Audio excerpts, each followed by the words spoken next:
Bu mening qo'limdagi ravobni Qashqarov deb ataymiz.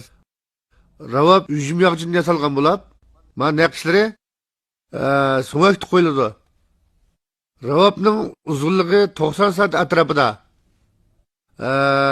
Jami 7 qulg'i va 7 sim.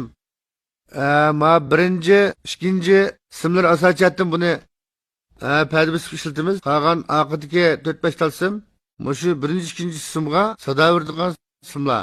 Buni sozlashda birincisi do, ikincisi so, üçüncüsü ray, dördüncüsü la, beşincisi mi, altıncısı şi, en topüsteki bu yettincisi kötürülgen fa.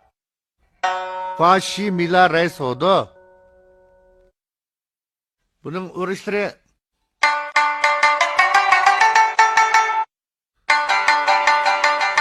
bunun dikin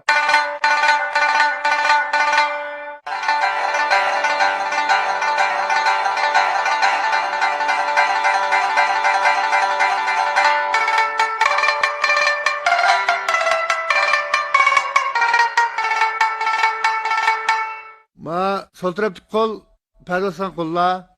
Bu ravabni çelişte bu zahmetle çalımız. Burakta konla bu kalın müngizde yasap çalıte. Hazır zamanda biz mavi sulyoni yasap çalımız. İlgili de bu. Sunmaydı.